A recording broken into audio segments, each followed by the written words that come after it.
I'm Andrew Joseph Keith, and in this video I'm going to show you the process of sculpting a figure using sculpting wax, like this one, made entirely from wax. This video is sponsored by Precisioned, the company that provided these materials. Big thank you to them for sponsoring the video.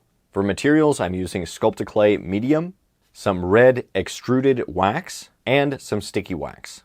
And there will be affiliate links down in the description if you're interested in any of the products. I'll be sculpting onto a wood baseboard. For tools, I have a heat gun, an alcohol torch, some butter knives, and some other basic sculpting tools.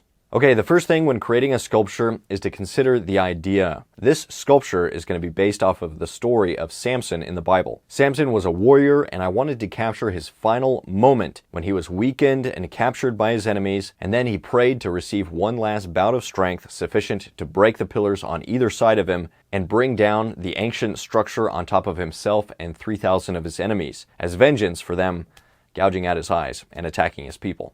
It's an intense story. It's an intense scene. I thought it would make a good sculpture. This is my attempt at it. When thinking about a pose, I like to try to take the pose myself.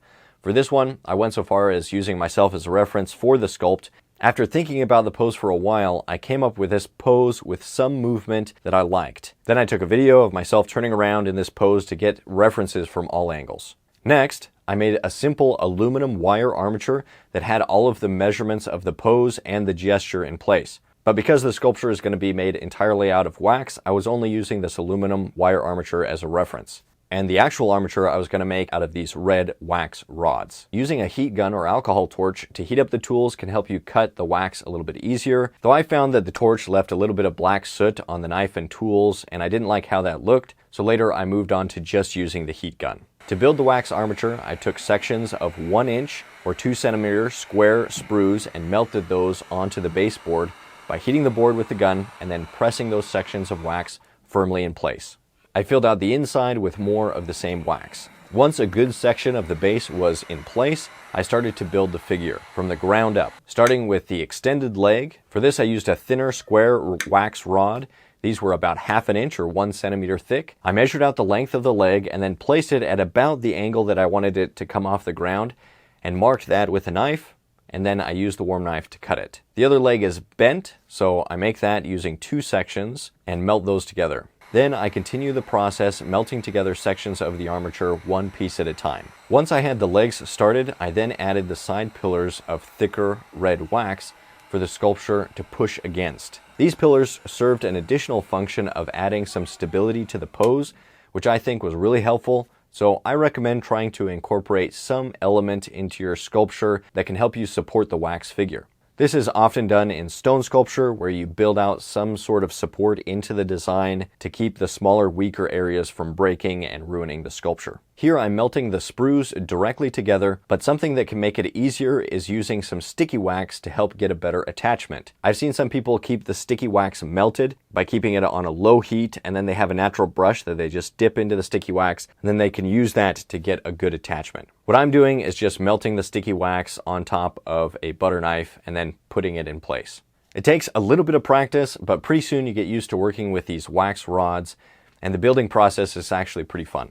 This wax can also be warmed up with a heat gun to allow it to bend easier, as I do with the extended leg as well as the spine, to make sure that I'm capturing the gesture of the pose. After I finished the wax armature, I was looking at it and spinning it on my turntable, and the table broke and the armature fell off the table, broke into a bunch of pieces, and I had to redo the whole thing, but it was much faster the second time. Don't get frustrated if there's some hiccups. After a little bit of work and a mishap, here's what it looks like once that wax armature is done. Now I can sculpt on top of this using the SculptaClay medium. And this sculpting wax is much easier to work with at room temperature. Really like how this is packaged with strips of wax separated by pieces of paper. It just makes it really easy to get right in and start using the wax right away.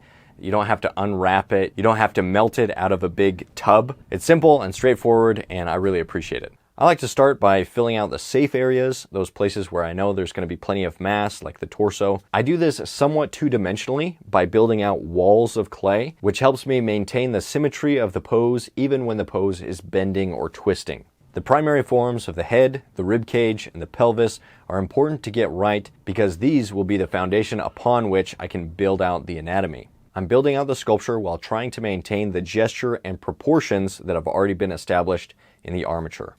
This SculptaClay medium is really fun to work with. The company Precision actually reached out to me before they launched the product, and I was able to give them some feedback on the wax during the earlier development stages. It comes in 3 hardnesses. The soft is red, the medium is that cool gray that I'm using, and the hard is brown. Each of the colors for soft, medium, and hard feel natural without being overpowering. Drawing in and maintaining a center line will help avoid distortion of the body parts and keep things symmetrical. For firmness, you can choose the firmness you prefer, and it softens nicely with heat and firms up when cooled. If I was going to sculpt this again, I might go for the hard SculptaClay just because I prefer a little bit more firmness to better capture and hold the details. A firmer clay is especially helpful when you're working in a warmer environment, as the hardness of these waxes changes dramatically with the temperature, and they'll melt entirely if they get too hot. For plasticity, I give this a 9 out of 10 because it stretches and forms really nicely. For tackiness, what most people want in their clay is something that sticks to itself really nicely, but not stick to your fingers or the tools. When working by hand, it sticks to itself nicely and doesn't stick to my fingers at all. But with the tools, it is a little bit more tacky than most clays. This can be mitigated using solvents like mineral spirits or by heating the tools slightly, but just talking about using it how I would a normal clay, it is a little bit sticky. For moldability, waxes really play nicely with all types of mold making materials if you want to make a mold, or you can skip the mold making process entirely and go right to the casting process. And that's going to save a lot of time, money, and energy, and a really cool benefit of sculpting entirely out of wax. Where I feel this wax really shines is working by hand, which I recommend you do as much as possible. Sculpting by hand is the fastest and most efficient way to develop the forms. I keep a section of the SculptaClay in my hand to warm it up a little bit, and then I can break off pieces and apply it to the sculpture. Whenever possible, I try to lay in pieces of clay along the direction of the muscles. Having the anatomy in mind when laying out the clay will help speed up the texturing process later on. Sculpting thin during the beginning stages is important because it allows you to more accurately find the forms and work primarily by hand. If you add too much, that's when you have to come in with tools and fix things and remove clay, which I find to be more cumbersome. Something else to keep in mind is be sure not to store this wax anywhere where there's extreme heat.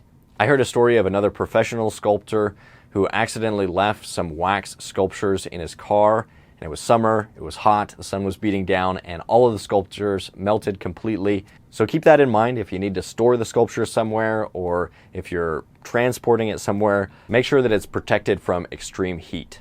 Even though I use myself as a reference, I'm going to be changing the pose slightly so that there's more movement and a more exaggerated gesture, which is something that I prefer.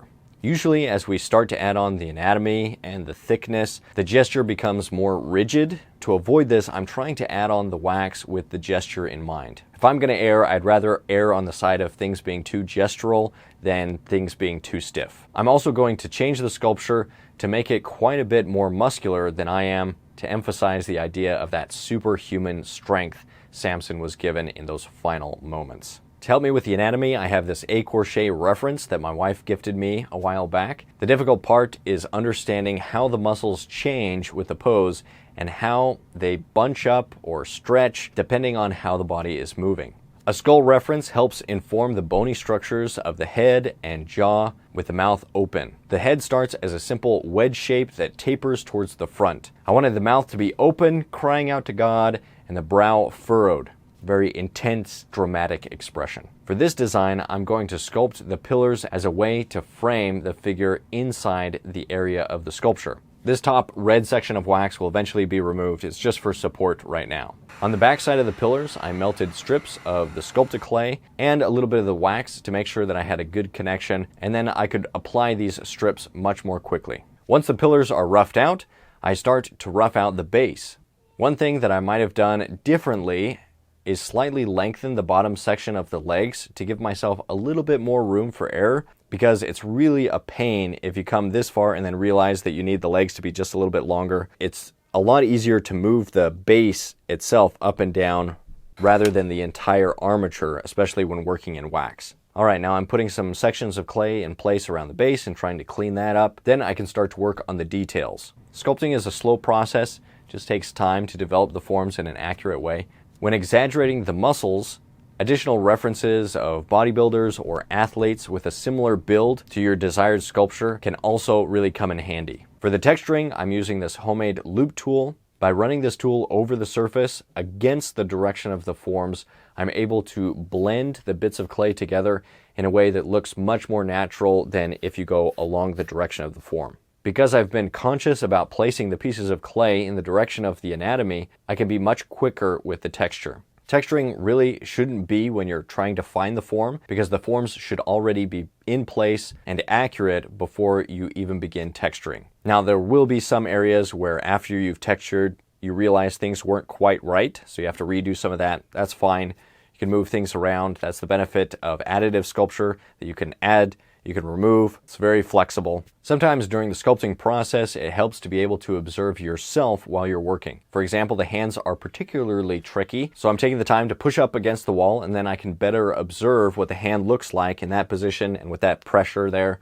And these little moments of observation are really important during the sculpting process. Now I'm just working all over the sculpture, all around the sculpture, and trying to clean up those textures. At the texturing stage, we're starting to move all over and jump around from area to area to bring the whole sculpture to the same level. The portrait is usually where our eyes go first, so a good portrait is essential for a good sculpture. Don't put off those difficult areas till the end. I know the face and hands and feet can be intimidating, but just think of them as simple forms and try to develop them along with the rest of the figure. One piece of clay at a time, or in this case, SculptaClay. Be sure to check out SculptaClay and get some if you're interested in trying it for yourself. This not only helps the sponsor, but it also helps support these types of videos. If you want to learn more about the principles of traditional figurative clay sculpting, then be sure to check out my online courses as well.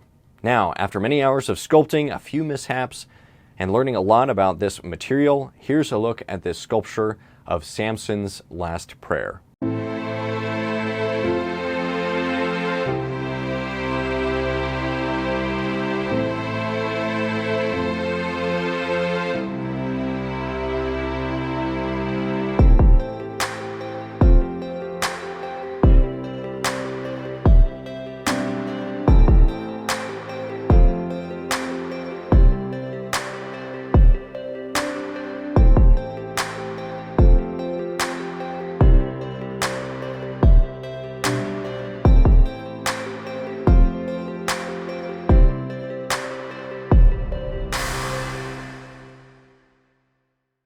Now, I believe that Precision did want to have this cast in bronze. That takes a little bit of time, so I'll try to keep you guys updated with that. Thank you guys for watching. Stay creative, stay productive. I'll see you around.